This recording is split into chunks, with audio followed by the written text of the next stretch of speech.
Hoje à noite eu vou dar uma folga para o cérebro de vocês. E, bem...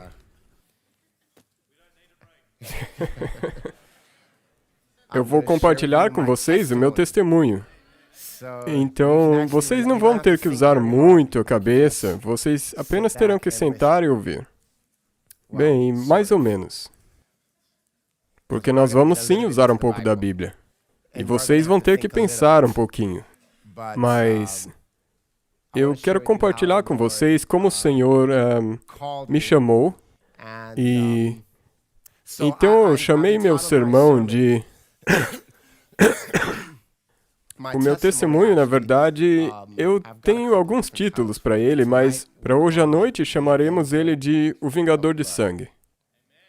O Vingador de Sangue. Eu sei. Pastor, de onde você tira esses nomes? Eu sei. Vamos orar. Pai Celeste, nos abençoe ao nós ouvirmos a Tua palavra, Senhor. No nome de Jesus, nós oramos. Amém. Amém. A propósito, tá ok se eu pregar com essa jaqueta? É que eu tô com frio. Eu queria estar aqui de boné, mas... porque eu também tô com frio na cabeça, sabe? Tem certeza? Ah, eu não sei, eu me sinto estranho de pregar de boné. Ah, cara. Ah...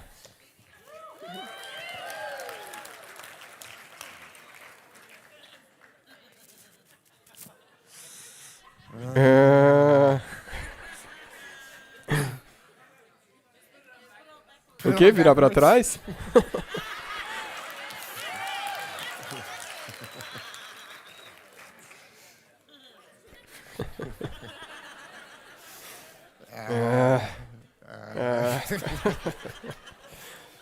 Virado para trás é demais para mim, então eu vou... Assim tá bom? Ok. Eu nunca fiz isso antes, nunca. Nunca mesmo. Ok, mas nós estamos na Austrália, então... Ok. Mas, por favor, ninguém venha conversar comigo depois trazendo uma citação do Espírito de Profecia. Não existe nenhuma citação do Espírito de Profecia que fala de bonés, ok? Pelo menos eu acho que não.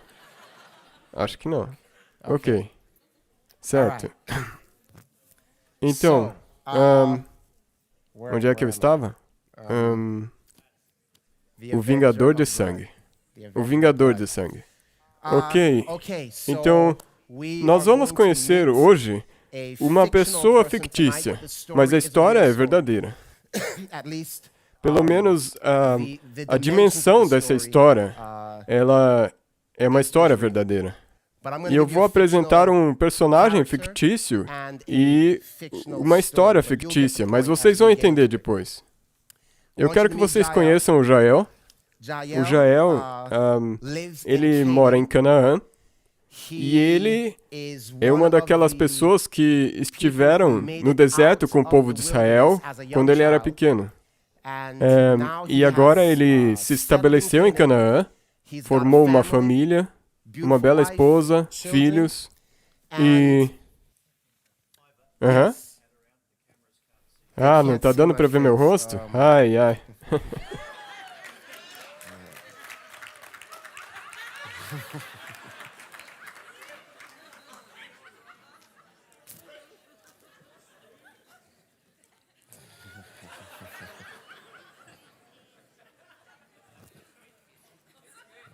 Vocês podem me dar um tempinho, por favor?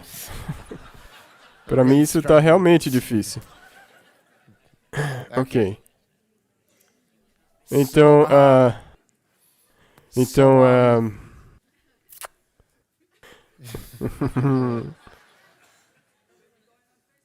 vai postar pro Facebook? Ah, cara. Não posta no Facebook, não. Ok.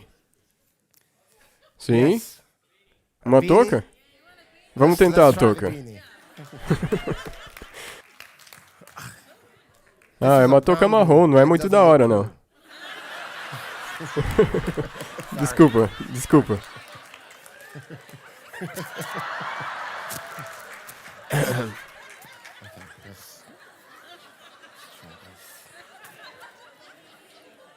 Está sendo filmado? Isso está sendo gravado?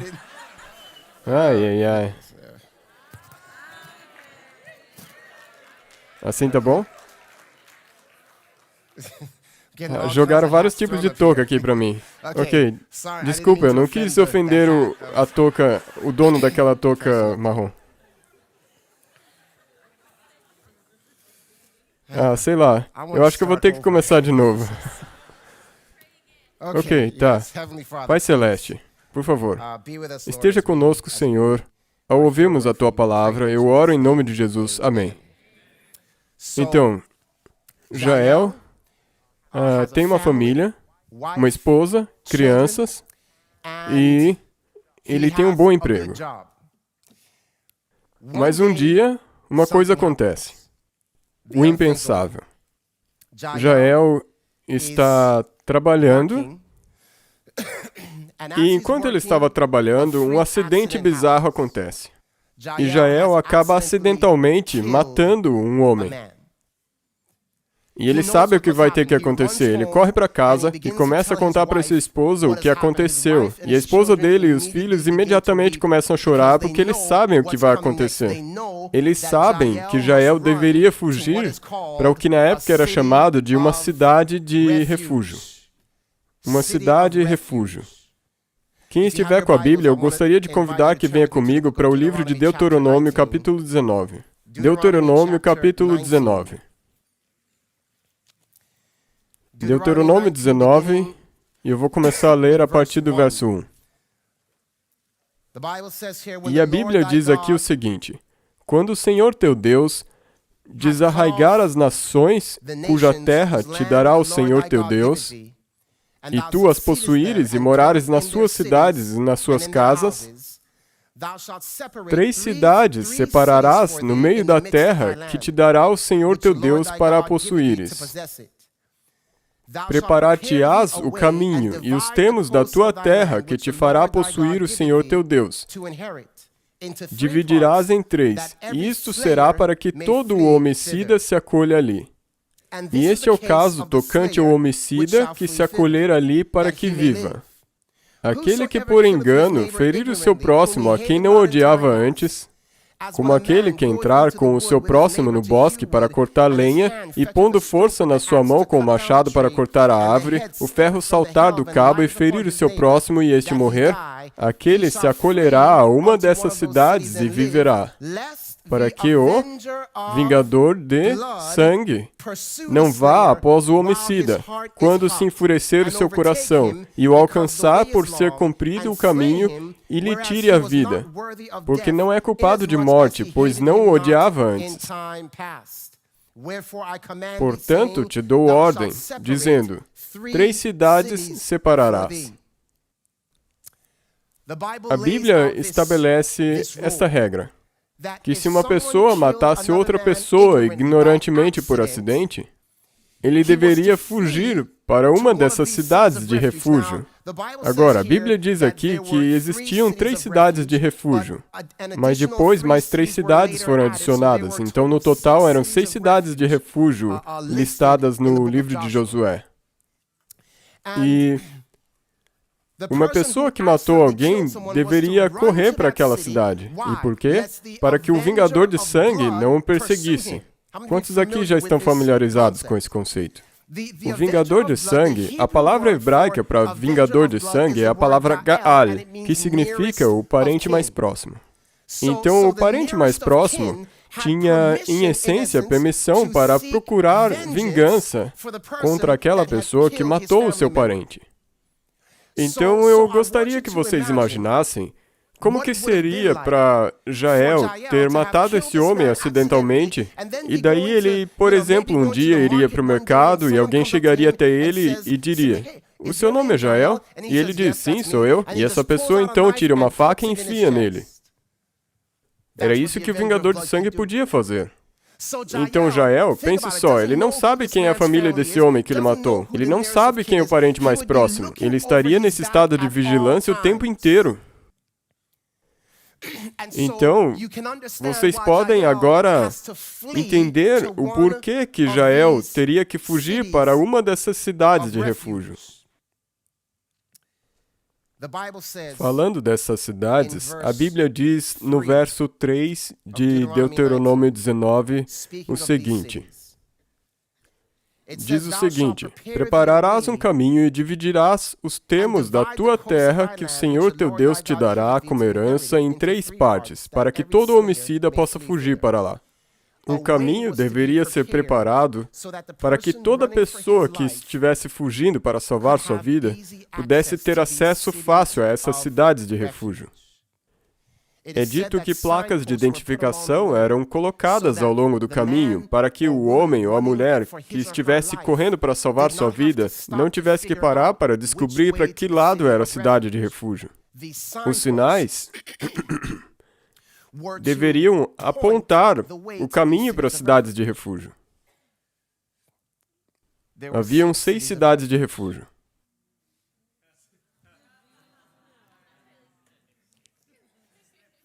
Haviam 6 cidades de refúgio. E essas cidades de refúgio, todas eram localizadas em lugares elevados. Elas eram cidades sobre colinas. Ah, vocês não estão me entendendo. Eram cidades nas colinas. E a Bíblia diz que um caminho deveria ser preparado para que um homem ou mulher que estivesse fugindo para salvar sua vida pudesse ter acesso a estas cidades de refúgio. Toda pedra deveria ser tirada do caminho para que a pessoa correndo para salvar sua vida não caísse ou tropeçasse, e para que a pessoa tivesse toda a oportunidade de alcançar essa cidade sem que o vingador de sangue pegasse ele fora da cidade. Porque se o vingador de sangue pegasse a pessoa fora da cidade, ele poderia tirar a vida dessa pessoa. Então, um caminho deveria ser preparado. Um caminho deveria ser preparado. Um caminho deveria ser preparado para que a pessoa correndo para salvar sua vida... A propósito, essa é a história que eu estou contando hoje. Como eu corri para salvar minha vida, para poder alcançar a cidade de refúgio. Vocês percebem que Jesus, quando disse, vós sois a luz do mundo, não se pode esconder uma cidade edificada sobre um monte?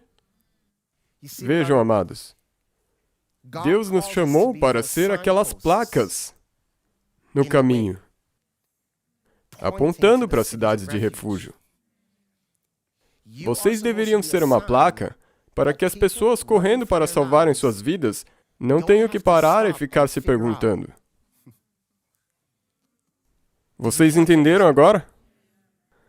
Tipo, eu louvo a Deus pelas pessoas, pelos sinais que Deus colocou na minha vida, as pessoas que Ele colocou na minha vida. Quando eu entendi que o Vingador... Quantos aqui se lembram do Vingador de sangue perseguindo vocês?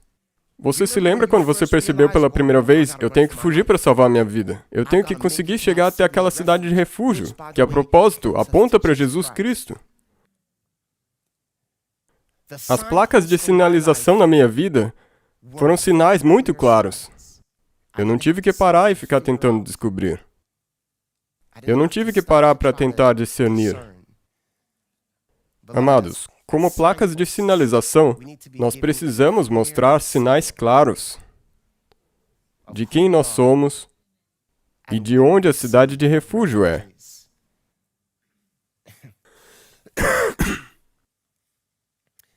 Estas cidades de refúgio nos apontam para uma verdade incrível. E essa verdade é... A Bíblia diz que Deus é nosso refúgio. Amém? Deus seja louvado. Isso é uma boa notícia, mas também uma notícia ruim. Porque, sabem, se Deus é o nosso refúgio, então significa que algo deve ter acontecido. Entenderam isso? Se Deus é o nosso refúgio, então algo tem que ter acontecido. Sabe, as cidades de refúgio eram somente para pessoas que não era para mentirosos, não era para ladrões, não era para adúlteros, elas eram para pessoas que mataram alguém. Se Deus é o nosso refúgio, e vocês pensando, tipo, peraí, eu não matei ninguém. Sim, pense de novo. nossos pecados, colocaram Jesus na cruz. E Deus disse: se você matar alguém acidentalmente, você pode fugir para a cidade, mas olha só. Quando você chegasse à cidade, se fosse descoberto que você, na verdade, não matou a pessoa por acidente e que foi intencional, sabe o que acontecia? Eles te colocariam para fora da cidade. E o vingador de sangue poderia te achar do lado de fora da cidade e tirar a sua vida. Então eu quero que você imagine, se Deus é o nosso... Porque é aqui que o paralelo quebra. Deus é o nosso refúgio, amém? Louvado seja Deus. Ouçam, quando nós chegamos à cidade, nós temos duas opções. Nós podemos alegar ser inocente. Eu não sabia que eu matei o Filho de Deus. Ou nós podemos nos confessar culpados. Se nós nos confessarmos culpados, se nós alegarmos a inocência, nós somos mentirosos. E Deus tem todo o direito de nos colocar para fora da cidade. Mas nós nos jogamos de joelhos diante da misericórdia de Deus e alegamos o quê? Culpa. E quando nós confessamos a culpa, adivinha só? Deus teria todo o direito de nos colocar para fora da cidade. Mas porque nós confessamos a culpa, e é aqui que o paralelo quebra, Deus amou o mundo de tal maneira, quando nós confessamos a culpa, Ele nos declara inocentes. É incrível. Eu quero que vocês imaginem por um momento Jael em sua fuga. Ele está correndo para salvar a sua vida e o Vingador de Sangue está tão perto dele que ele consegue ouvir os passos do Vingador de Sangue no escuro. Vocês conseguem imaginar essa cena? Ele corre para salvar sua vida e ouve os passos do Vingador atrás dele. O coração dele bate muito forte. E ele não consegue ver a cara do Vingador, mas sabe que se for pego fora da cidade, já era. E eu quero contar a vocês sobre a minha fuga. Porque, amados, nessa fuga, Deus nos transforma em novas criaturas. É disso que se trata essa fuga, é Deus nos tornando novas criaturas. Quando Deus nos faz, sabe, quando Deus nos faz novas criaturas, Ele está exercendo o seu poder de criação. É isso que Ele faz. Pense só. Se alguém está em Cristo, nova o quê? Criatura é. Ou nova criação. Deus nos recria. Vocês sabiam que a maior evidência da criação de Deus, o maior exemplo do poder criador de Deus está na semana da criação? Certo? E como começa a semana da criação? No princípio, criou Deus os céus e a terra era sem forma e vazia, e havia trevas sobre a face do abismo. Vocês sabiam que Gênesis 1, de 1 a 3, descreve a condição de cada pessoa antes de encontrar a Cristo? Você começa no escuro, sem forma, a vida é vazia, até que o Espírito de Deus move e diz: haja luz. É? Então eu vou contar o primeiro dia do relato da minha recriação.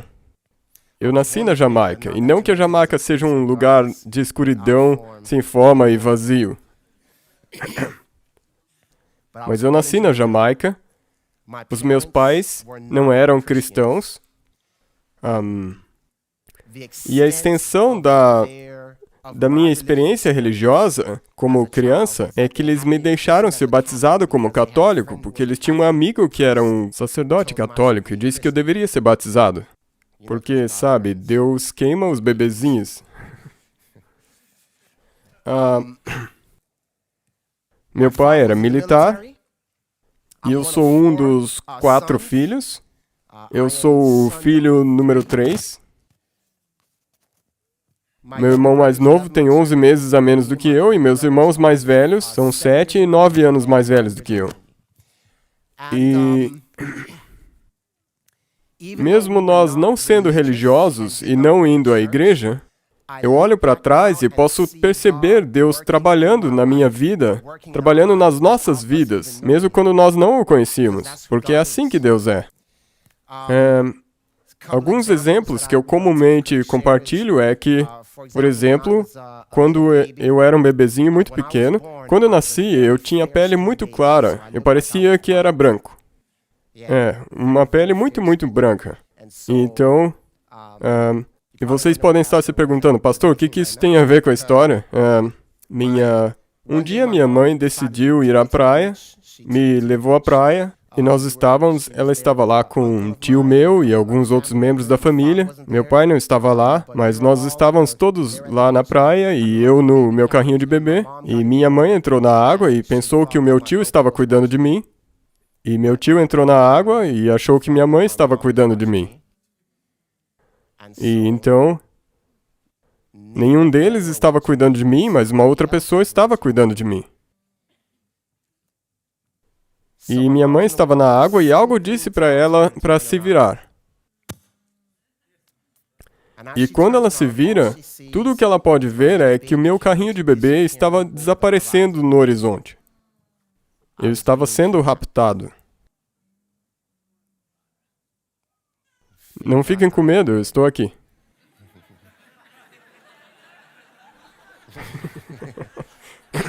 Não se preocupem. Vocês estão tipo... Você foi encontrado? Eu estou aqui.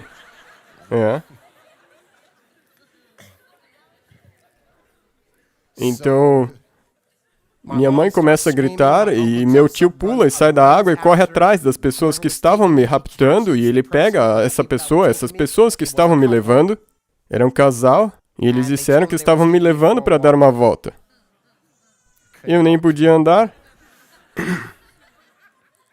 E o mais chocante é que era um casal de brancos.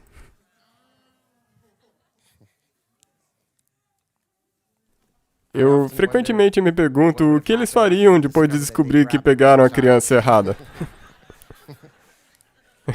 Depois de alguns meses, eles diriam, "Pera, o quê? O que está acontecendo? Foi você?" Então Deus estava cuidando de mim.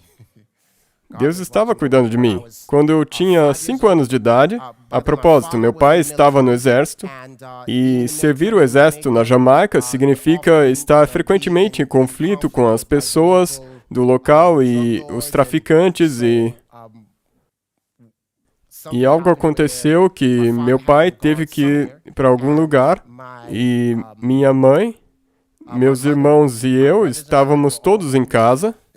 E meu irmão mais velho estava para sair de casa, estava anoitecendo, e quando ele estava prestes a abrir a porta, ele notou que haviam 2 homens ao lado da porta e eles estavam armados.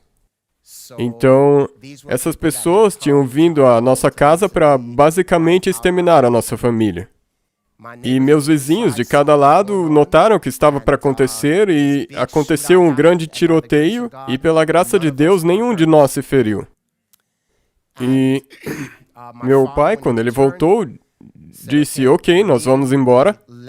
Nós deixamos a Jamaica e mudamos para os Estados Unidos da América, para um lugar conhecido como Pequena Jamaica, ou Brooklyn, em Nova York. E lá no Brooklyn, em Nova York, o meu irmão mais novo e eu fomos apresentados a algo chamado de cultura do hip hop. Nós nunca tínhamos ouvido disso, nunca tínhamos ouvido esse tipo de música, e vimos esses jovens usando toucas.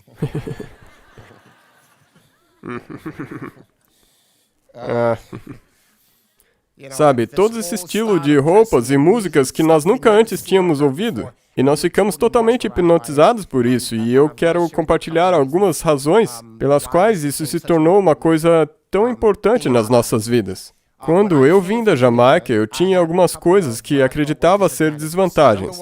Número 1, meu nome era Ivor.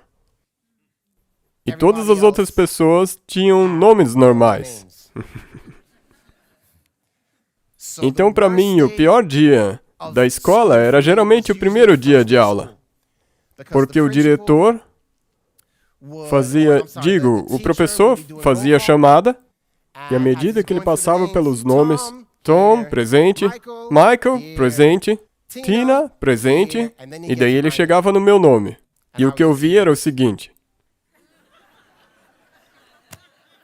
E eu começava a me afundar na minha cadeira e pensar, cara, lá vem. Então ele dizia algo como Ivan, Ivor, Igor, e as crianças começavam então a rachar de rir do meu nome. Então eu odiava o meu nome, número 1. Número 2, quando eu abria minha boca para falar, por eu ter um sotaque jamaicano muito forte, e meus irmãos mais velhos diziam que até as pessoas da Jamaica não me entendiam, porque era muito pesado. Patois. Não sei se vocês já ouviram. Então, quando eu falava, as crianças riam de mim. Então, como resultado disso, eu desenvolvi um medo intenso de falar na frente das pessoas.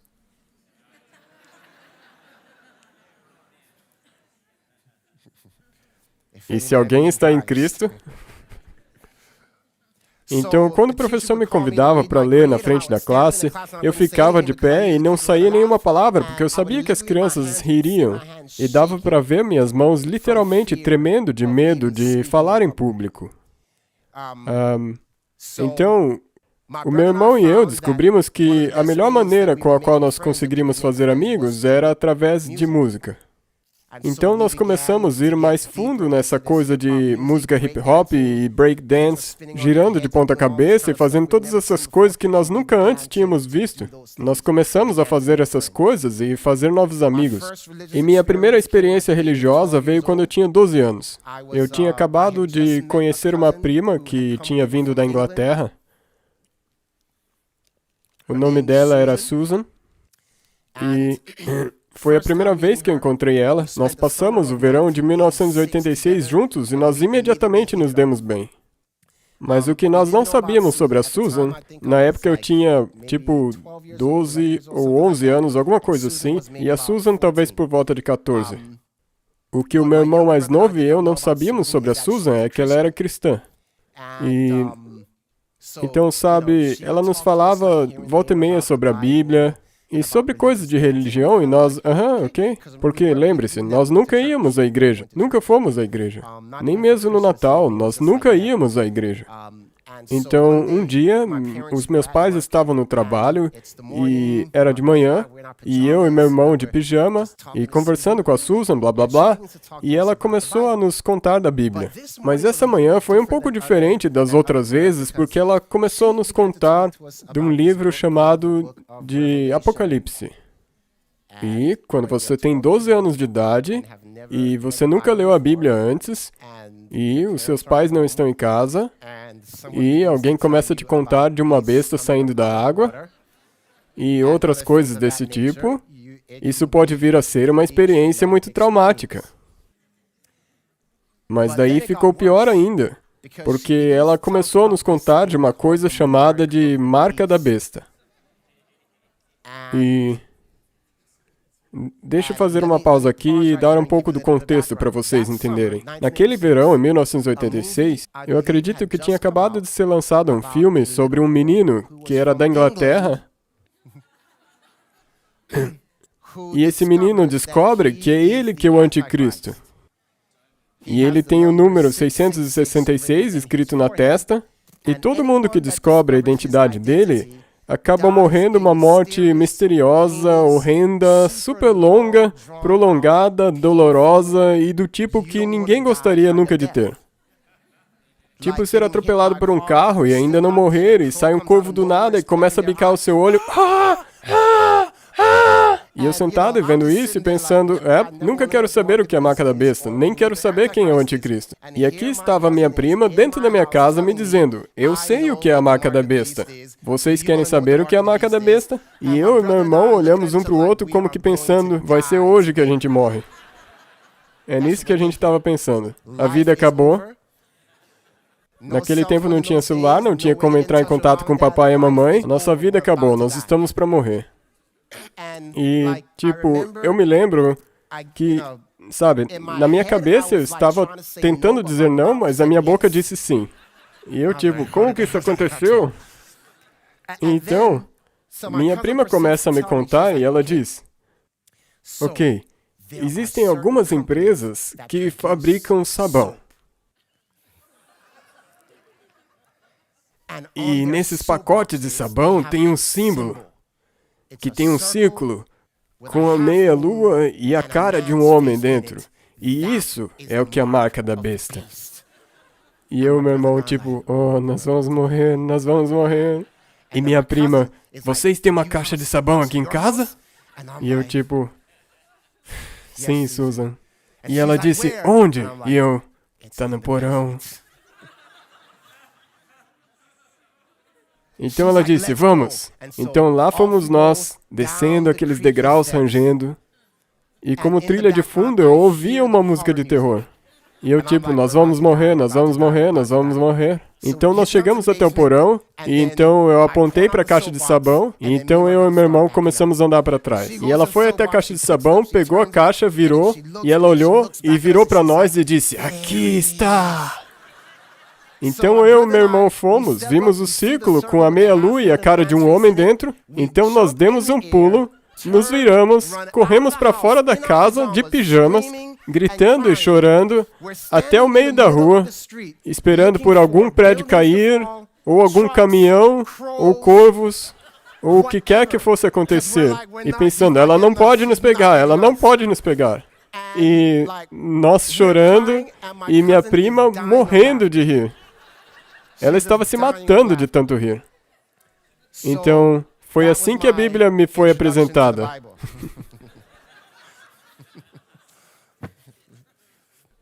E naquele mesmo ano, na época de Halloween, estávamos nos aprontando para ir colher os doces, e essa foi a segunda vez que eu fui apresentado à Bíblia. Estávamos prontos para ir colher os doces, e meu pai vira a esquina, disse para o meu irmão e eu, entre no carro. E nós estávamos com nossos amigos, e nós tipo, pai, é Halloween, nós vamos colher doces. E meu pai disse, vocês não vão colher doces, porque Halloween é o feriado do diabo. Então, lembre-se que eu nunca havia ouvido meu pai usar a palavra Deus ou diabo. E agora, então, pai, está tudo bem? E ele tipo, entre no carro. Então entramos no carro e perguntamos, para onde estamos indo, pai? Porque nós já passamos de casa. E ele tipo, vocês vão para a igreja. Pai, por favor. Espera, nós podemos conversar sobre isso? Vocês vão para a igreja. Então, aparentemente, o que aconteceu é que minha tia, que também era uma cristã, disse ao meu pai, ela era pentecostal, ela disse ao meu pai, não deixe seus filhos celebrarem Halloween, é um feriado do diabo. Leve eles para a igreja. Então, meu pai nos leva para a igreja e nos deixa lá sozinhos. E meu irmão e eu, tipo, mas, pera.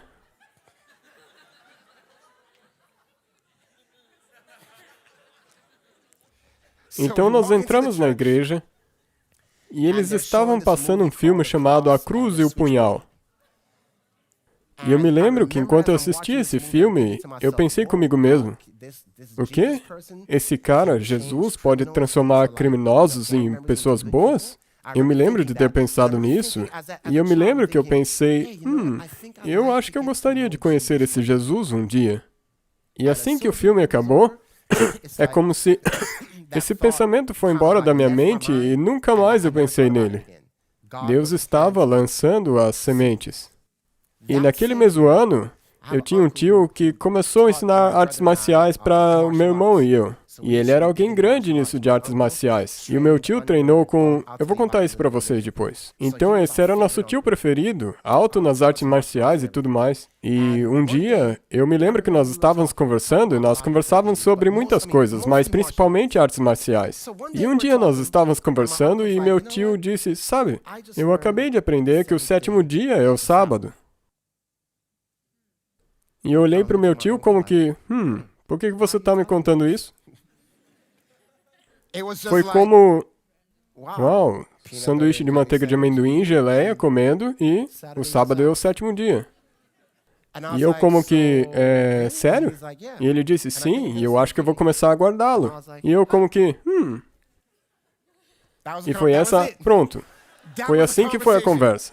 Simplesmente isso. Eu não me lembrei dessa conversa por anos. Foi assim que foi.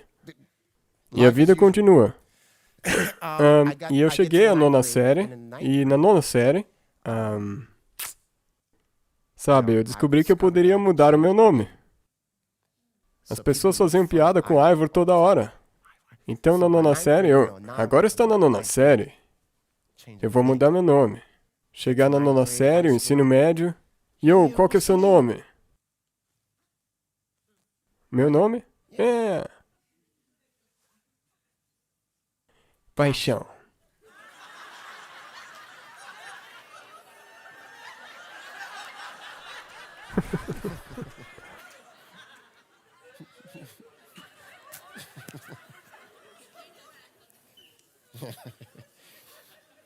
Então, na nona série, eu me tornei o Paixão. E... sabe? Então, daí eu fui mais fundo e mais fundo nisso de, sabe? Música, eu e meu irmão, breakdance e tudo mais. E quando eu estava na 10ª série, meus pais decidiram se mudar de Nova York para um lugar chamado de Fredericksburg, na Virgínia. E sabe, ao crescer como um jovem negro e se mudar para um lugar que terminava com Burg, era uma coisa assustadora para nós. Cara, eles não lincham pessoas em lugares que terminam com Burg? Então nós estávamos tipo, cara, nós vamos... E nós saímos de uma escola que só tinha negros para sermos os únicos negros numa escola que só tinha brancos. E tanto é que, sendo os únicos negros nessa escola de somente brancos, no primeiro dia de aula, o diretor veio até nós e disse, posso ajudar vocês? E nós, tipo, nós estudamos aqui. Bem-vindos! E nós achamos que seria alguma coisa com muita tensão racial, mas, na verdade, as crianças, todo mundo ficava, vocês são de Nova York? É, de Nova York. Qual é? E eles nos consideravam estrelas, só por ser de Nova York, nós aproveitamos. E,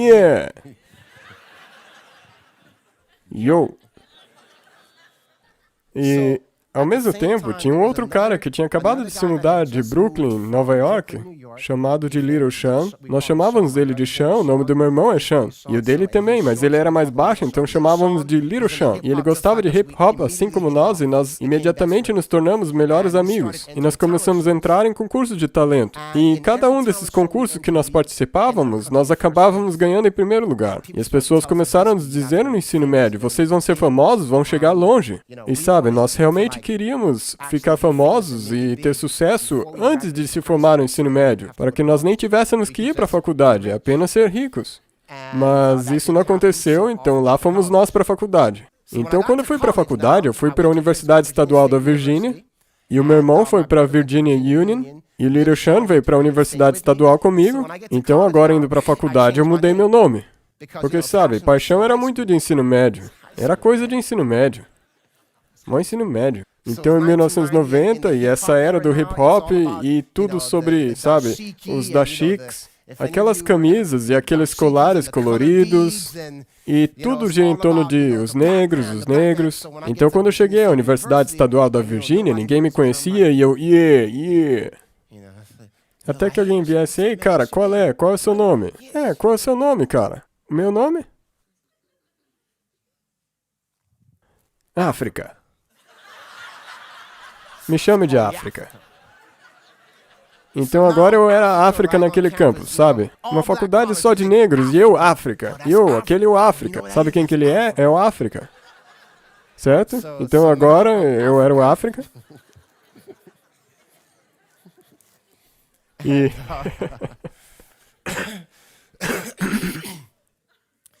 e eu tinha um grupo de amigos.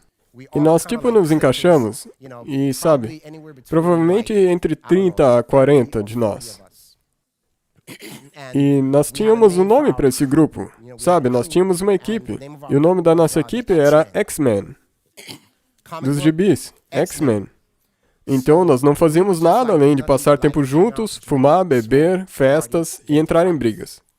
E isso é tudo que nós fazíamos na faculdade.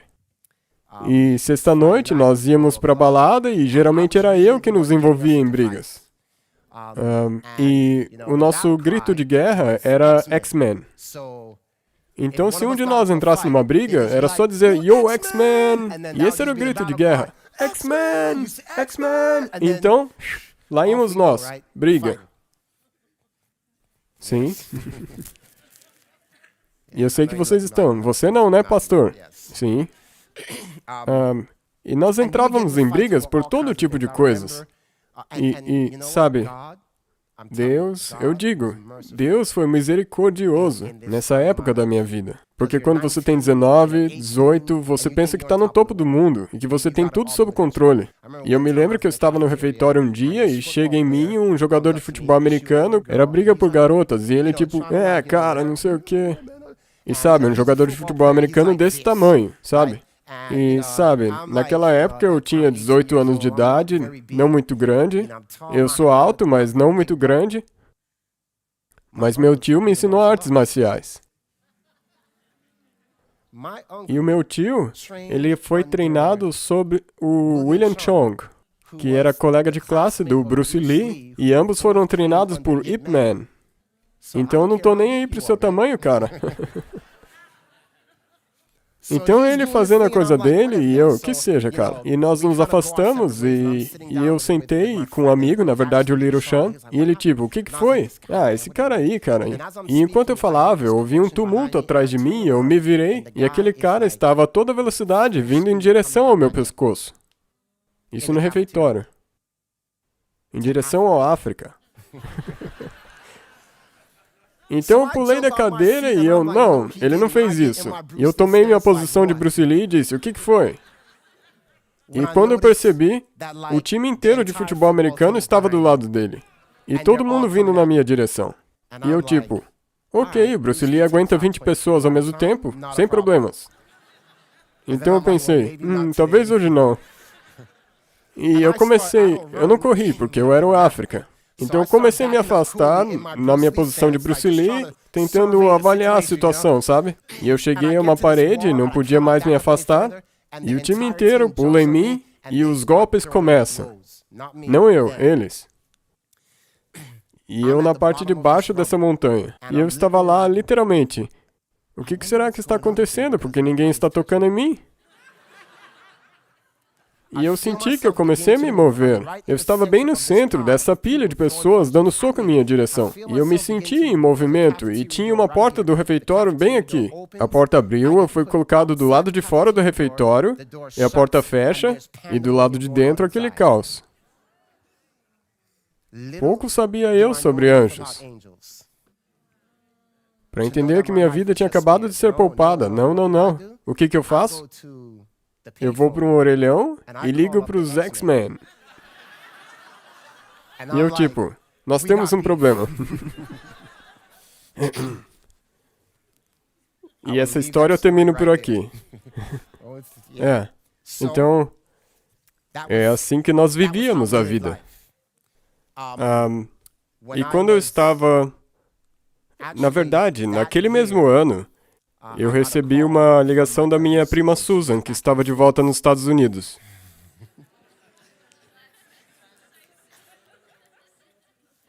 E ela me ligou umas 11 horas da noite e ela, tipo, ei, eu tô aqui nos Estados Unidos. E eu, tipo, Susan, e aí, como vai? E nós ainda estávamos nos cumprimentando e ela disse, ouçam, você e o Sean precisam vir aqui me ver em Nova York? Legal, quando? Ela disse, hoje à noite. E eu, tipo, Susan, é 11 da noite. Ela, não, eu preciso que vocês... Susan, são 5 horas de viagem. Não, eu preciso que vocês me vejam hoje. E eu disse, ok, Susan, nós iremos aí. Então eu e meu irmão entramos no carro, e eu peguei ele na Virginia Union University, e lá vamos nós pela I-95, indo para Nova York, vindo da Virgínia. E tudo que eu me lembro é de estar acordando. E se você é um motorista e se lembra de estar acordando, isso não é uma boa coisa. E tudo que eu me lembro é de eu estar acordando, e eu lembro de ter acordado, a primeira coisa que eu fiz foi, tipo, olhar para o meu lado, e vi o meu irmão lá dormindo, como ele sempre faz. E eu estava grogue e virei a cabeça para frente e olhei para o velocímetro e estava mostrando 105, 110 km por hora. E eu notei que a minha mão estava no volante. E eu olhei para o meu lado e a estrada estava para lá. E daí eu olhei para frente e não vi nada. Simplesmente a escuridão e galhos. E daí eu tipo, eu acho que eu estou dirigindo no acostamento. Que estranho. Nem pisei no freio, sabe? Eu tinha 19 anos, certo? Que estranho, nem pisei no freio, só virei o carro de volta e continuei dirigindo. Que seja. Nada demais. Eu cheguei a Nova York por volta das 4 ou 5 da manhã e eu e meu irmão cumprimentamos a Susan, tipo, ei, e aí, como você vai? E nós tipo, Susan, o que aconteceu para nós termos que vir até aqui? E ela disse tipo, Deus me disse para dizer a vocês. E eu me lembro que quando ela disse a palavra Deus, eu pensei, não, ela não fez isso. Não, ela não me fez dirigir 5 horas. Não, ela não fez isso. Não, ela não fez isso. Ela não fez isso. Ela não acabou de fazer isso. Ela disse, Deus me disse que você e seu irmão têm que se batizar. E nós ficamos em silêncio por um momento. Então, de repente eu comecei a pensar algo. Peraí. Tipo, eu não sei porque me veio esse pensamento, mas eu pensei, peraí. Se Deus é real, Ele saberia que você iria nos contar isso. E eu tipo, se Ele sabia que você iria nos contar isso, será que Satanás sabia disso também? E por que eu dormi na estrada? E quem manteve minhas mãos no volante para impedir que eu batesse o carro e pudesse estar aqui? E eu me lembro que o meu irmão e eu nos arrepiamos na mesma hora. Nós ficamos tipo, uou! Será que Deus acabou de salvar nossas vidas para nós ouvirmos o que você tinha para nos contar? Meu irmão e eu ficamos tão convencidos que quando voltamos para Virgínia, nós continuamos dirigindo o carro procurando por uma igreja onde pudéssemos ser batizados. E quando eu digo dirigindo por aí procurando uma igreja, eu quero dizer dirigindo por aí e olhando, aquele edifício parece uma igreja. Nós saíamos do carro, batíamos na porta da igreja. Podemos nos batizar aqui? Bem, nós temos que estudar. Não. A gente ia embora, entrava no carro e continuava procurando. Nós não sabíamos que existiam denominações diferentes. A gente olhava, olha, aquilo parece uma igreja, vamos lá. Então a gente ia, batia na porta e íamos de igreja em igreja. E finalmente achamos uma igreja que disse, nós vamos te batizar, mas será semana que vem. E nós dissemos, legal. Sabe, quando eu ia nas festas e brigava, tinha pancadaria, eu me lembro que ao deitar na cama à noite eu pensava, cara, o que aconteceria se eu tivesse morrido hoje? Sabe, de dia eu era o África, e de noite eu era, o que aconteceria se eu tivesse morrido hoje? Então, quando eu me batizei, era como se, aí sim, agora se eu morrer durante uma briga de festa, tudo vai ficar bem.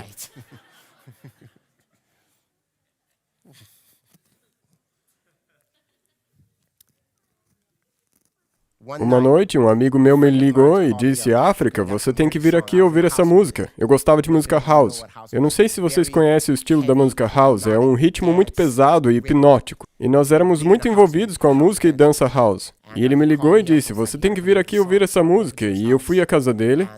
E eu estava ouvindo essa música e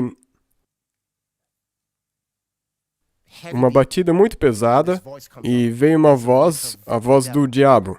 Eles editaram para soar como se fosse a voz de um demônio. E a letra era assim. E eu abri o 6º selo e eis que houve um grande terremoto.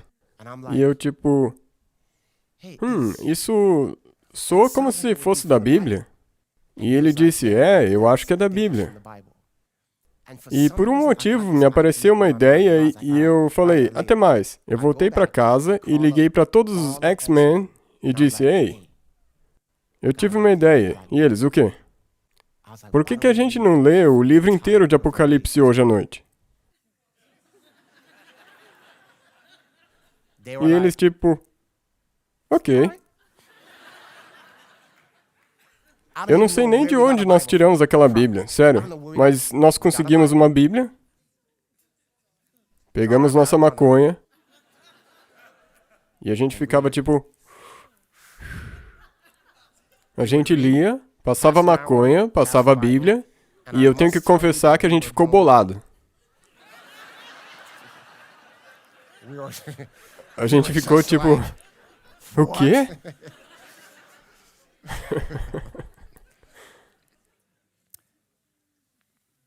E depois de algumas horas, nós tínhamos lido o livro inteiro de Apocalipse, e a gente disse, sabe o que vamos fazer? Vamos começar a colocar as letras de Apocalipse nas nossas músicas. Isso vai ser nossa nova parada. A gente não tinha ideia do que estava falando, mas Então daí, nós entramos num show de talentos na Universidade de Howard, em Washington, D.C., 40 concorrentes, e desses 40 concorrentes, nós ficamos em primeiro. E tinha uns olheiros lá, e eles disseram, ei, grave um demo, nos arranje um demo, e nós vamos levar para Nova York e ver o que podemos fazer. Então nós produzimos o demo, e se eu me lembro corretamente, dentro de 6 dias, nós já tínhamos um contrato de peso com a gravadora EMI Records, de Nova York. Um contrato para 8 álbuns, de $1 milhão. E a gente, tipo, certo, nós estamos feitos. É hora de... Então, o nosso grupo de 4 amigos, nós tínhamos adicionado um a mais quando chegamos na faculdade, nós largamos a faculdade, e lá fomos nós para Nova York. E muitos dos X-Men também largaram a faculdade junto com a gente.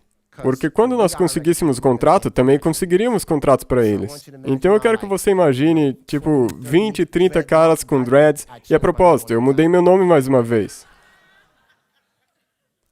Eu não mais era o África. Agora... Qual é o seu nome, cara?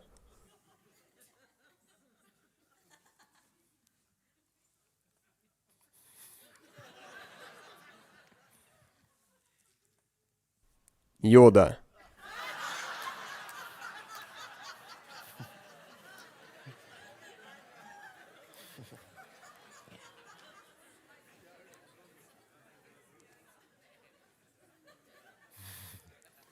Com dreads ruivos e compridos, uma barba ruiva comprida, com um cajado.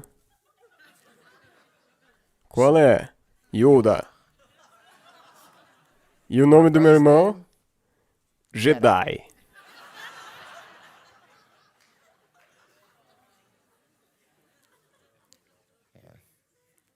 E o nome do nosso grupo? Boogie Monsters, os monstros do Boogie.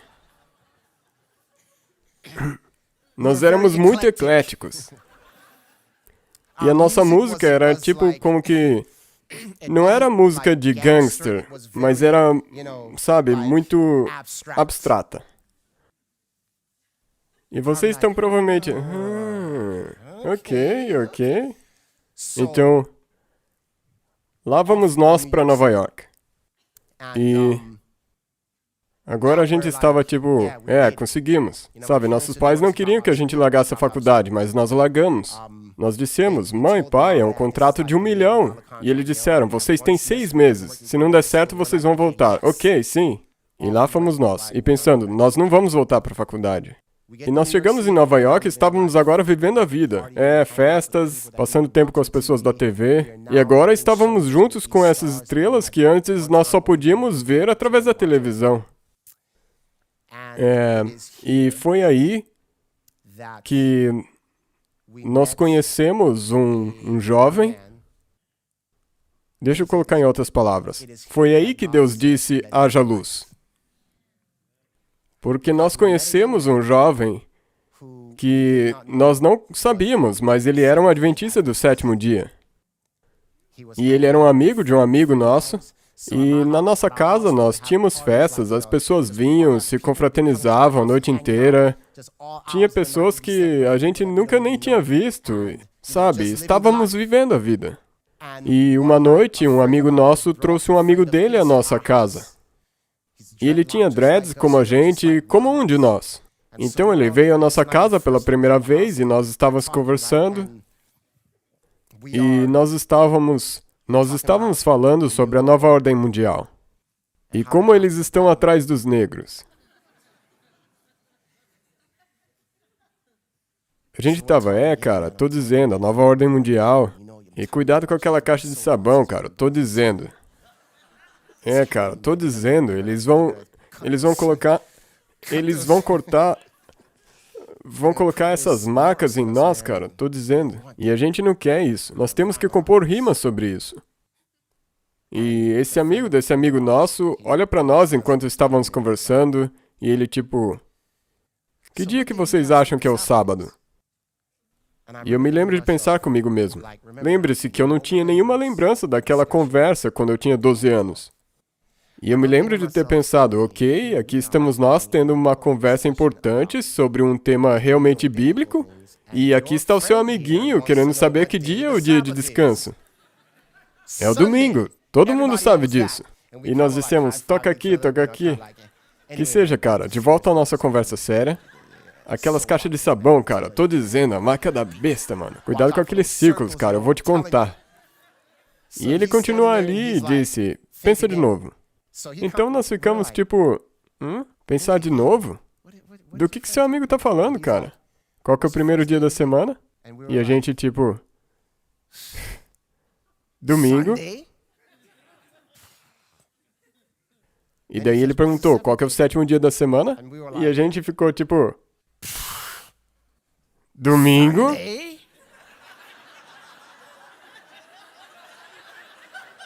Um, dois, três. Não. 1, 2, 3, 4. E a gente tipo, peraí. Então, este cara, a partir da memória dele, começa a explicar para nós Daniel 7, o leão, o urso, o leopardo, o dragão, os 10 chifres, o pequeno chifre, querer mudar os tempos e as leis, e nós ali sentados, e deve ter levado de 3 a 4 horas, e nós nunca tínhamos ouvido nada como isso antes. E a gente tipo, o que você acabou de dizer? O Espírito de Deus pairava sobre a face das águas.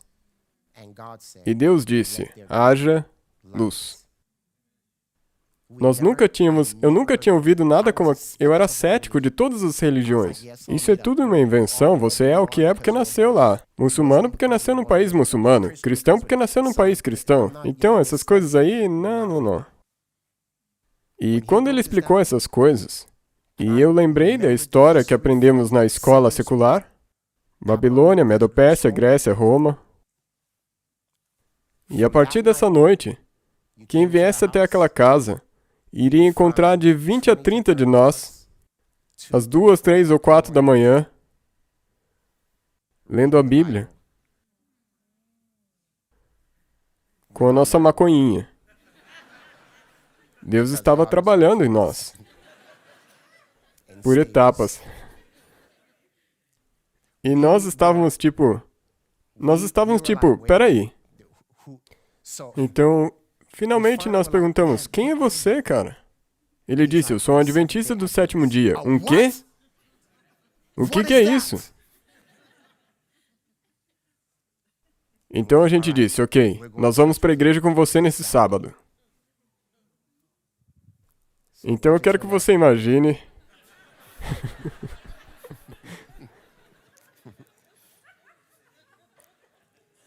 20 desses caras com dreads no cabelo e com aquelas calças caindo, mascando chiclete e com aquelas bengalas de hip hop.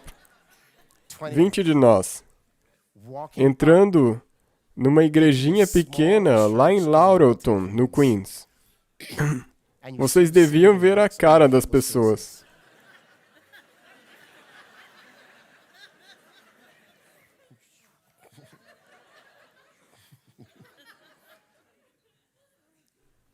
Nós entramos naquela igreja e nós nos sentamos e ficamos tipo assim.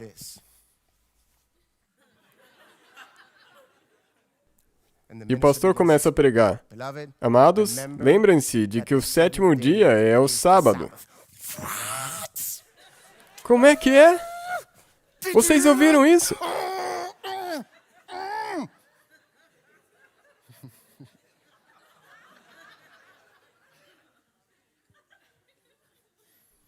Amigos, lembrem-se de devolver os dízimos. Os dízimos! Uau! Isso foi profundo! Vocês ouviram? Malaquias 3! Onde que é Malaquias? Malaquias! Uau! Isso foi profundo! Eu nunca ouvi nada como isso antes! Dízimos! Nós temos que alertar o mundo!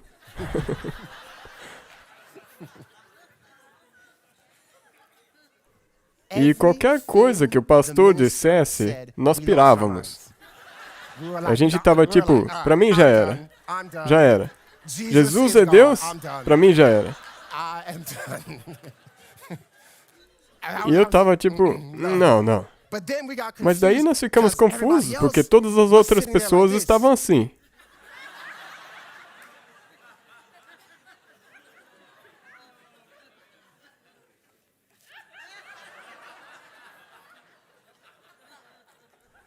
Mas nós estávamos... Não, peraí. Eu acho que eles não ouviram o que o pastor acabou de falar. Que Jesus te ama. Acho que eles não ouviram, porque eles estão muito quietos. Não pode ser.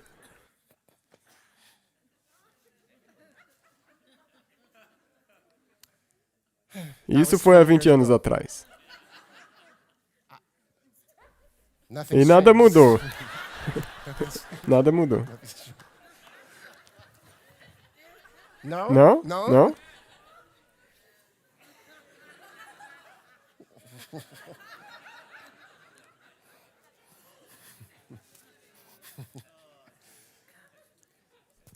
Pessoal, existe algo relacionado a crescer com a verdade quando ela se torna para você tão conhecida que você perde o fogo. Isso não tem que ser assim. Não tem que ser assim. Deus não estabeleceu um sistema onde as pessoas que vêm de fora ficam naturalmente mais empolgadas do que as pessoas que cresceram na igreja. Você pode ficar empolgado mesmo sendo criado na igreja. Você pode ter a sua experiência mesmo sendo criado na igreja. Mas eu digo que para mim foi como que... Ok, por que eles não estão gritando? Por que é que eles não estão pirando?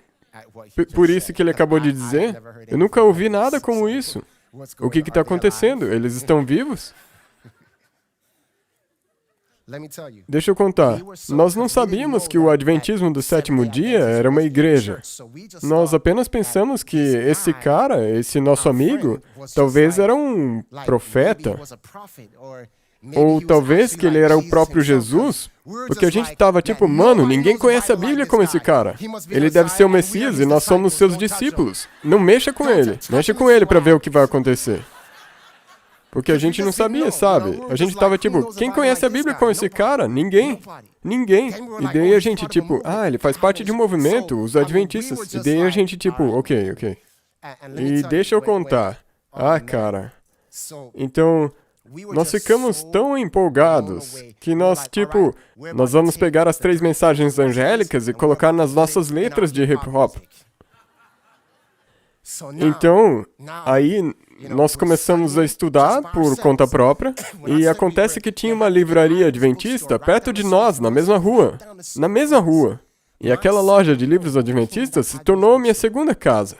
Porque eu ficava, e aí, o que mais? Então agora nós estávamos... Ok, certo. Nós já sabemos o que vamos ser. Nós vamos ser os mensageiros do hip-hop do mundo. Então nós estávamos numa casa noturna e fazendo um show na sexta-noite. Vocês perderam essa parte. E nós no clube, nas casas noturnas, e a gente cantava com mochilas. Então, sabe, a gente fazia o show e tal. Então, lá no meio do show, nós parávamos e fazíamos a pergunta, quem quer saber quem é o homem do pecado? Joga a mão pra cima! E todo mundo levantava a mão. Todo mundo levantava. Então, a gente abria a mochila, pegávamos os grandes conflitos e começávamos a jogar pro público. E as pessoas, tipo, dá meu livro! Eles estavam brigando pelo livro. Daqui que é meu! Tipo, vocês precisavam ter visto. as pessoas naquelas casas noturnas, brigando pelos livros do Grande Conflito. Vocês não gostariam? Vocês não gostariam que fosse brigando? É meu! Sabe, com uma garrafa de álcool numa mão e dá isso aqui. A Bíblia diz que nos tempos de ignorância, Deus dá uma fechada de olho. E Deus, acho que estava no céu, tipo...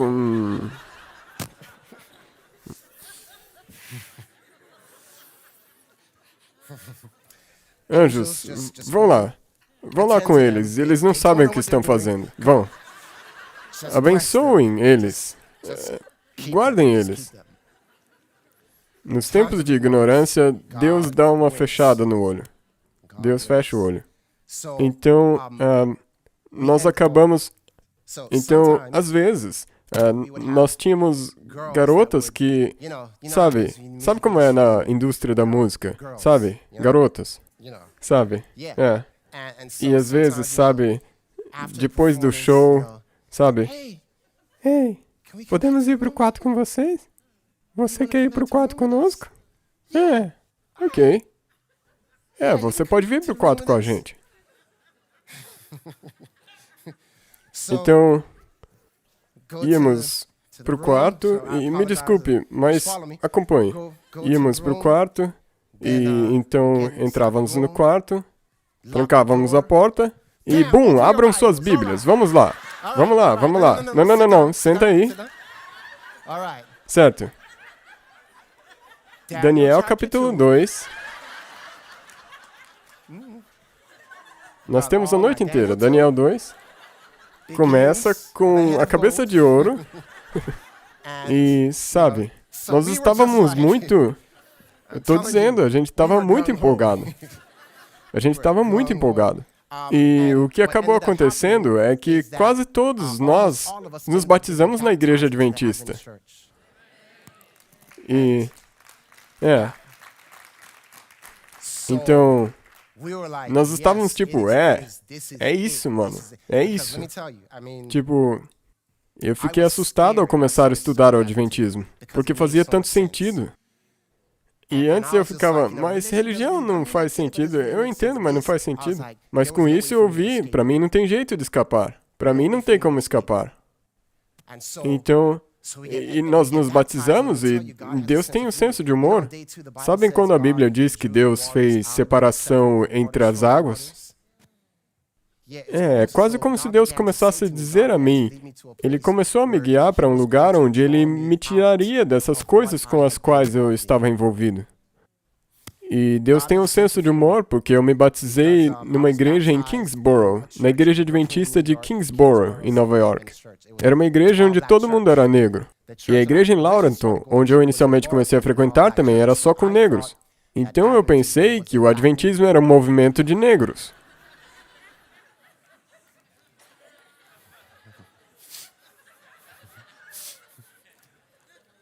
Então, eu me lembro quando eu encontrei pela primeira vez um adventista branco e eu tipo, uou! O evangelho está sendo pregado pelo mundo inteiro! Yes! E eu tipo, dá pra notar que esse movimento é poderoso quando um branco entra por uma igreja de negros. Dá pra notar. O quê? E eu tenho certeza que aquele adventista branco olhou pra mim e pensou, qual que é o seu problema?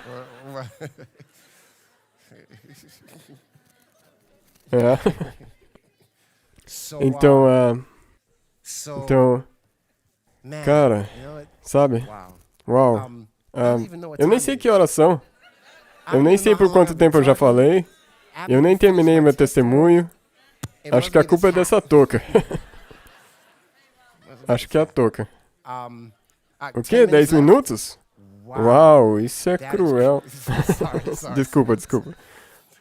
As crianças? As crianças. Vamos fazer isso pelas crianças. Uau. Agora eu vou gastar os 10 minutos pensando no que eu tenho que falar. Ok. Então, é só me avisar, ok? Então, onde que eu tinha parado? Ah, sim, adventistas brancos, movimento negro, sim. Então, um dia nós recebemos uma carta de um fã, de uma pessoa que disse: Ei, eu aprecio o que vocês estão fazendo, sabe? Vocês estão falando de Deus e tudo mais na música, mas a Bíblia diz que a luz e as trevas não podem ter comunhão. E como é que vocês podem se chamar de monstros do bug e dizer servir a Deus? E nós rimos da carta e olhamos para a carta e pensamos, que cara é esse? E no dia seguinte nós fomos para o escritório falar com os nossos empresários. Cara, a gente vai ter que mudar o nome do nosso grupo. E ele disse, não, as pessoas já conhecem vocês por esse nome, nós não vamos mudar. E eu me lembro que foi nesse momento quando eu percebi que, Babilônia vai te permitir. O mundo, deixa eu dizer dessa maneira, só vai te permitir ir até certo ponto, se você realmente quiser se posicionar por Jesus. E eu me lembro que naquele momento eu pensei, isso não vai durar muito. Isso não vai durar muito, não.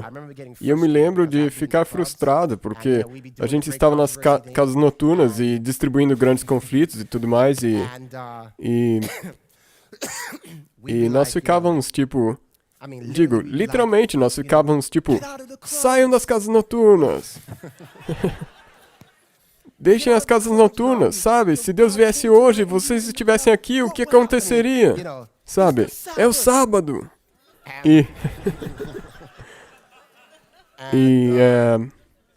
Eu ficava tipo, Deus, por que essas pessoas estão dançando com as nossas advertências?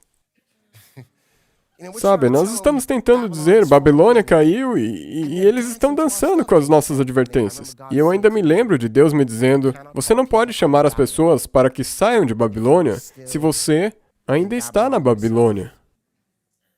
E Deus me tirou. E eu me lembro que Deus me ajudou a tomar essa decisão. O meu irmão e eu decidimos deixar a indústria da música. Porque nós sentimos que nós não podíamos combinar a luz e as trevas. Nós tivemos que tomar uma posição.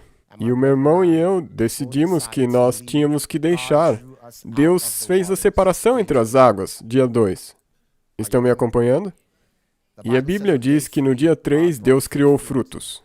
Deus começou a mudar o meu irmão e eu. Eu era acostumado a xingar, falar palavrão toda hora. E um dia meu irmão falou, sabe, ele me chama de Al, é o meu nome do meio. Sabe, Al, eu acho que se nós quisermos ser salvos, nós provavelmente temos que parar de falar palavrão. E eu tipo, esses irmãos mais novos, quem então se salvará? Porque nós falávamos muito palavrão. Falar palavrão pra gente era como que... Mas sabe o que aconteceu? Quanto mais nós estudávamos, mais Deus tirava estas coisas de nós. E, de repente, nós já não falávamos mais palavrão. Deus, nos mudou. Novos frutos começaram a surgir em nossas vidas. As minhas calças subiram até a minha cintura. E, sabe, eu gostaria de pôr dessa maneira. Deus começou, na verdade, a me curar. Porque eu costumava andar dessa maneira aqui.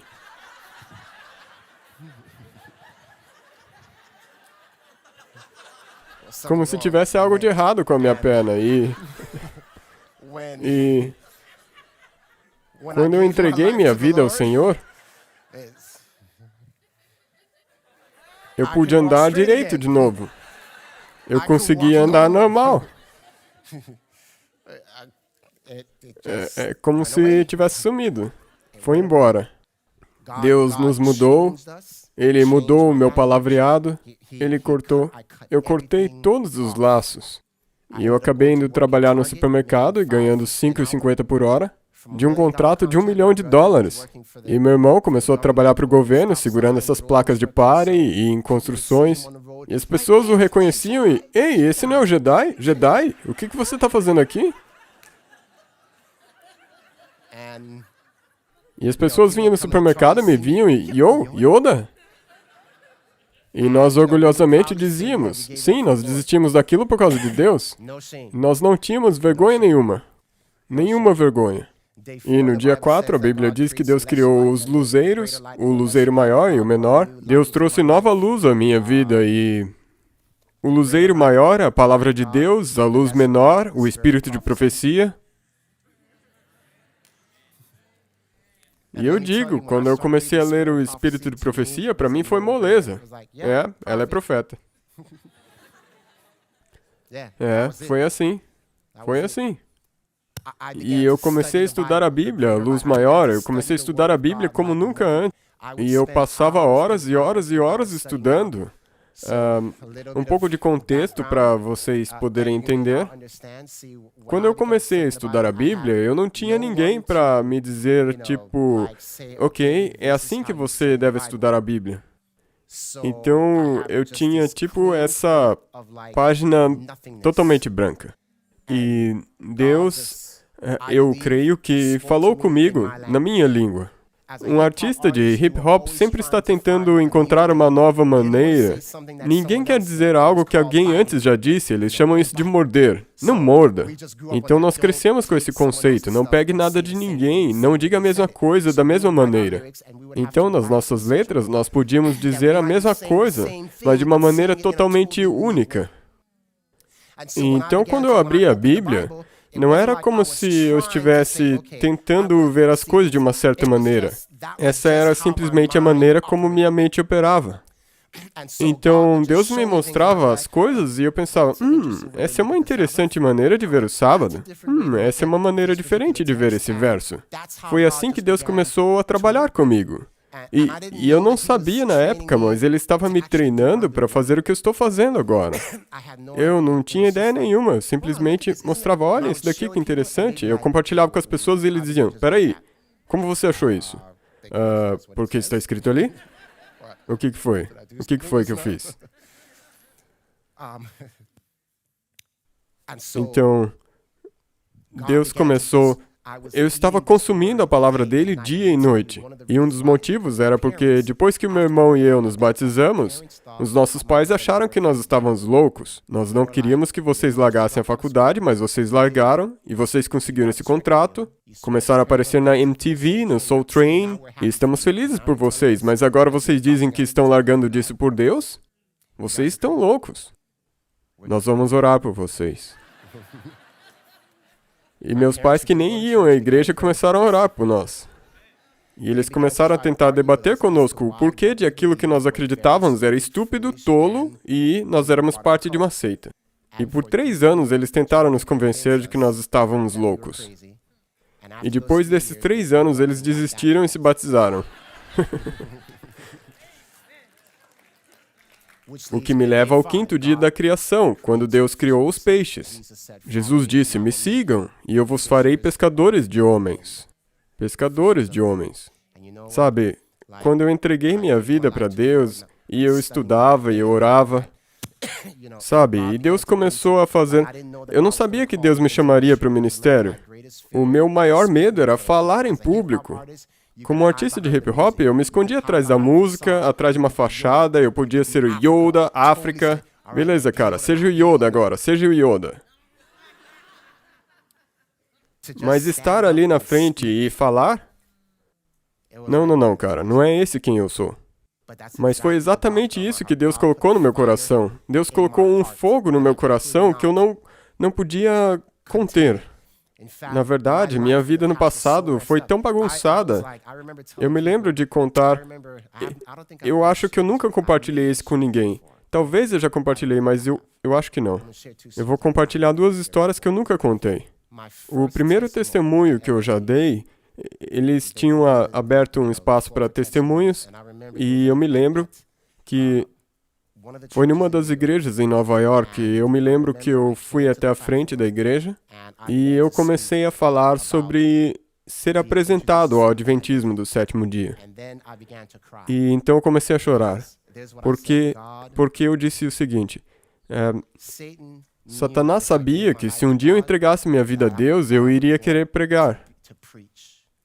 Mas antes disso, ele estragou minha vida. E porque minha vida foi estragada, eu não poderia ser um pastor. E isso me quebra o coração. E eu comecei a chorar. Porque, sabe, eu tinha feito coisas no meu passado que Tipo, pastores têm que ser perfeitos.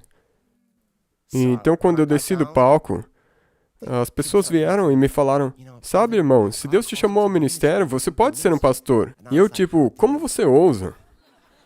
Você não acabou de ouvir o meu testemunho ali? Você não acabou de ouvir sobre o passado da minha vida? Como você ousa? E eu, tipo, Mas existia algo que queimava aqui. Algo do qual eu não conseguia me livrar. E eu me lembro de ter ido conversar com o pastor Abraham Jules. Alguns de vocês talvez o conheçam, o pastor Abraham Jules. Eu disse a ele, pastor, eu acho que eu quero pregar. E ele disse, existe outra coisa que você se imagine fazendo? Eu disse, não.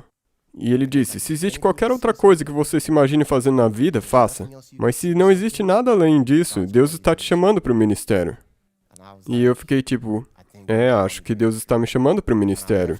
E eu deixei o escritório dele pensando, mas minha vida foi muito bagunçada, então eu não vou poder. Alguns meses depois, eu estava num retiro e outro pastor estava pregando lá.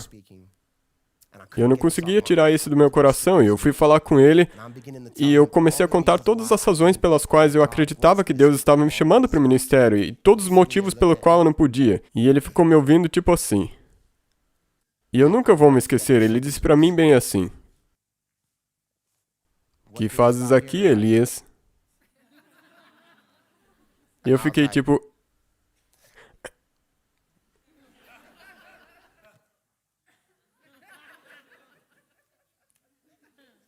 E assim foi. E eu fiquei tipo, ok. E foi isso que me enviou para o ministério.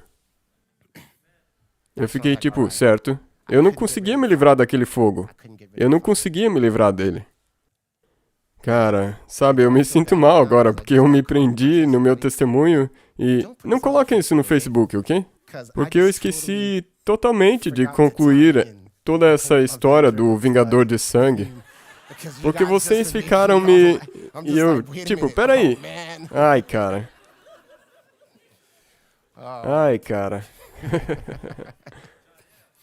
Jael. Eu vou finalizar isso, eu vou concluir. Mas deixa eu dizer o seguinte.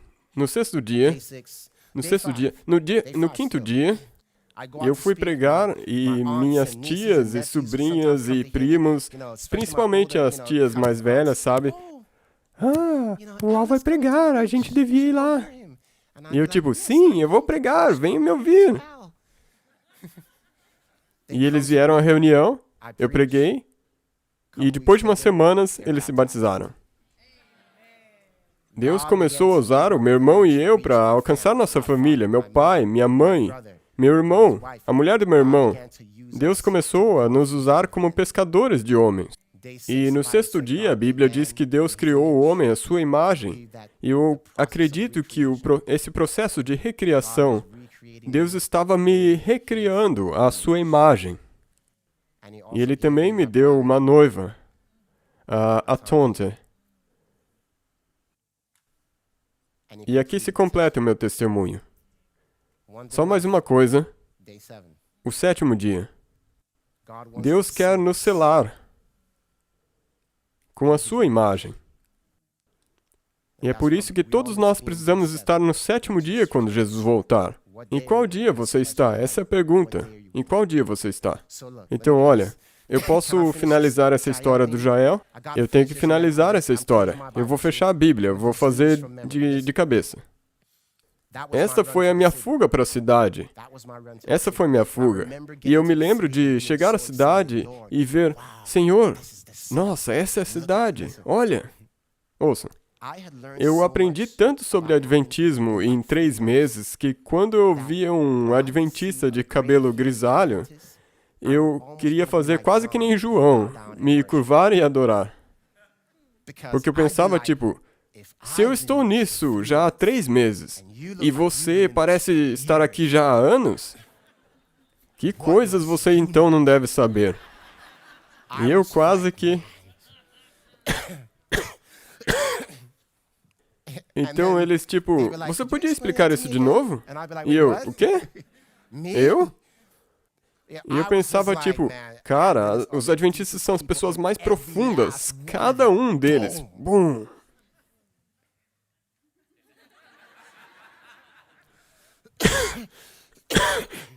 E eu me lembro de ter chegado à cidade, e eu me lembro... Eu estou falando simbolicamente. Eu olhava para os muros e via alguns jovens no muro olhando para fora. E eu, Senhor, quem são esses jovens? Por que eles estão olhando para fora? E Deus me disse, essas são pessoas que querem ir para o lugar de onde você acabou de vir. Espera, não, isso não pode ser possível. Eles são adventistas. Nós somos os remanescentes, isso não pode ser possível. Sabe, muitos de nós parece que estamos brincando aquela brincadeira de pega-gelo com o diabo. Assim que o sol se põe na sexta, no sábado, lá vamos nós para o mundo, na esperança de não sermos alcançados pelo vingador de sangue. E nós voltamos bem a tempo para o pôr do sol de sexta-feira. Vamos na igreja no sábado, feliz sábado. E nós continuamos jogando esse jogo até que um sábado nós não aparecemos. E daí o próximo sábado, e o próximo sábado. Onde eles estão? Eles foram pegos fora da cidade. Eles estão congelados do lado de fora da cidade. Lembra quando nós falamos do Vingador de Sangue? E como ele era o parente mais próximo? Tem algo que eu quero contar a vocês sobre o Vingador de Sangue. Veja. Eu quero que você imagine que você esteja fugindo para salvar sua vida, fugindo do Vingador de Sangue. E você chega à cidade. E, pela graça de Deus, você confessa a culpa e Deus te declara inocente. E daí você começa a falar com Deus. Sabe, Deus, aquela fuga foi uma coisa muito louca, porque o Vingador de Sangue estava bem atrás de mim. E foi meio estranho, porque às vezes eu ficava cansado e eu me sentia como se com certeza eu fosse ser pego fora da cidade. Mas parecia que quando eu corria mais devagar, o Vingador de Sangue também diminuía a velocidade. E daí Deus diz, eu quero te contar algo, filho ou filha. E ele diz, sabe, o Vingador de Sangue, quem é ele? E você diz, é o parente mais próximo, certo? Então, quem você matou? E você diz, Jesus?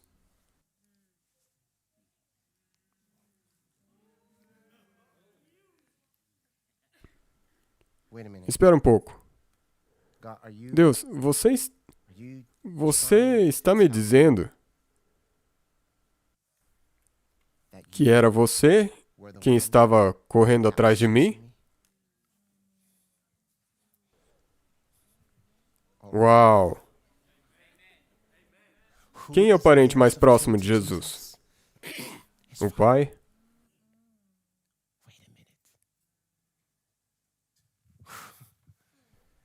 Pai, então você era o... Ouçam, amados. Vocês percebem quão devagar Deus tem que ter corrido para conseguir não te pegar? E Deus diz, tipo, ouça, eu preciso que você entenda que eu estava somente tentando te fazer ir para a cidade. Porque de outra maneira você não teria ido.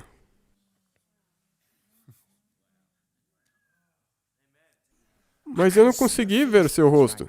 Sim, você não conseguia. Você não sabia que era eu, mas eu era o Vingador de Sangue. A Bíblia, na verdade, diz que Deus...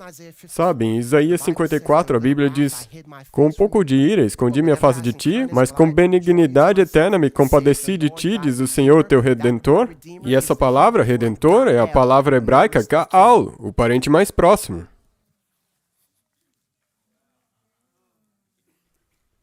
É verdade. A quem o Senhor ama, Ele persegue.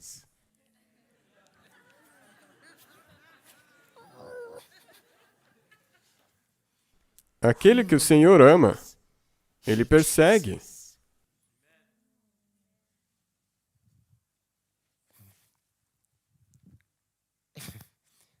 Deus te persegue para que você entre na cidade. E por quê? Por quê? Porque Ele nos ama. Aquele a quem o Senhor ama, Ele persegue. O Senhor amava os egípcios?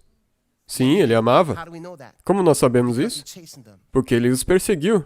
Vocês percebem que as pragas derramadas sobre o Egito eram parte do plano de Deus para salvar o Egito? Quando Ele transformou a água em sangue, deixa eu perguntar uma coisa. Nós estamos aqui na Austrália, nesse acampamento, e imagine que nós voltemos para o nosso alojamento e abramos a torneira e saia sangue. Quantos aqui vão pensar, isso é estranho?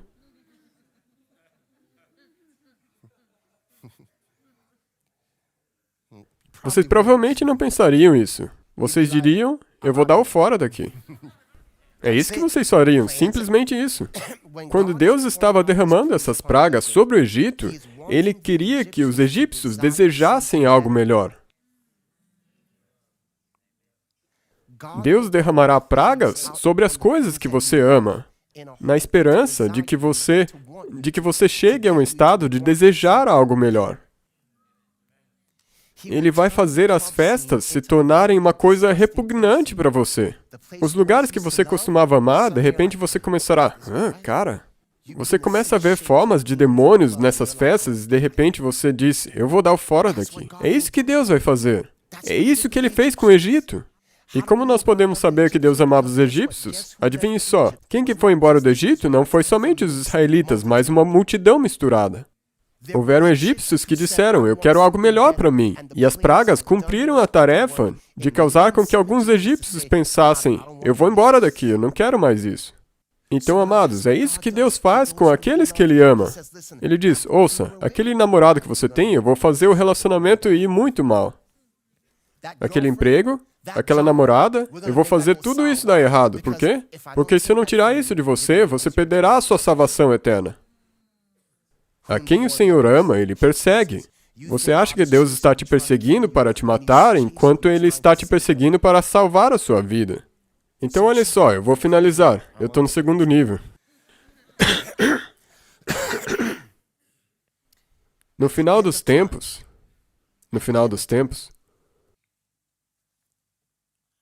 os justos estão dentro da cidade, descendo da Nova Jerusalém. Descendo do céu.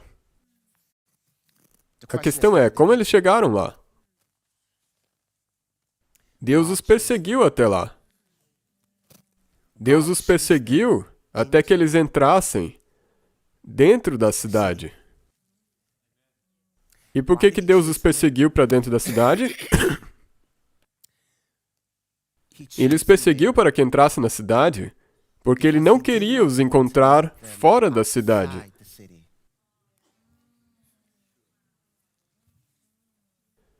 Porque Ele sabe que se Ele te encontrar fora da cidade,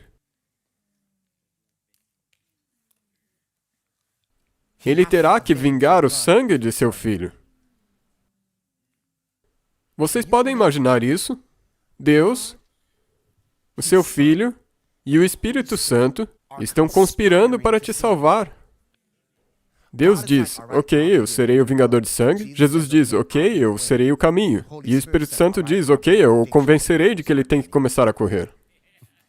Eles estão num complô para te salvar. E eles estão tipo, ok, esse aí é cabeça dura, então vamos ver.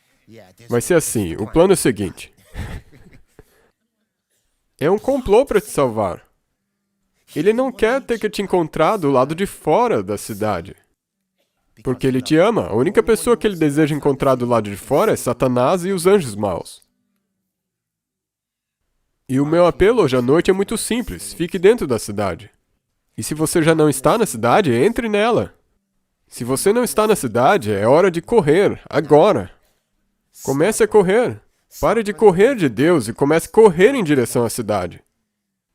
Reconheça a sua culpa. E eu te garanto, Deus irá te salvar. Deus vai te salvar. Vocês foram uma bênção para mim hoje. E... Uau! E eu mudei meu nome mais uma vez. E o meu nome mais uma vez se tornou Ivor.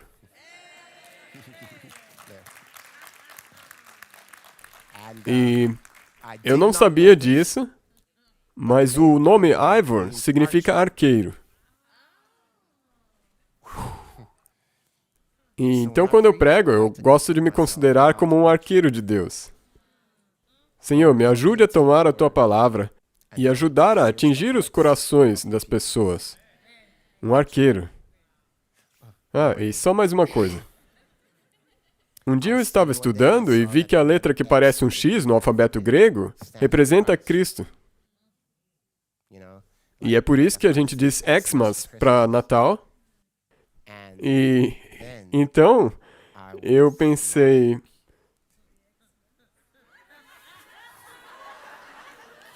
aí sim, Deus quer que eu seja um X-Man.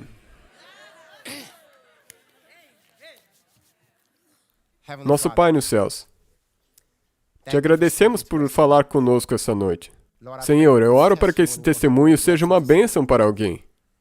Eu oro para que alguém que talvez esteja correndo de Ti, que talvez esteja fugindo da cidade, para que ele mude de direção e corra para a cidade. Nós te agradecemos, Deus, porque Tu consegues correr em câmera lenta divina, para que Tu não nos alcances fora da cidade. Mas, Senhor, o tempo está terminando. Por favor, Senhor, se manifeste no meio de Seu povo, para que eles consigam entrar na cidade. Nos ajude, Senhor, a ser as placas no caminho, para que possamos direcionar outras pessoas à cidade. E nós te agradecemos, Senhor, pela Tua maravilhosa graça. Nós te agradecemos por fazer de nós novas criaturas. No nome de Jesus nós oramos. Amém. Amém.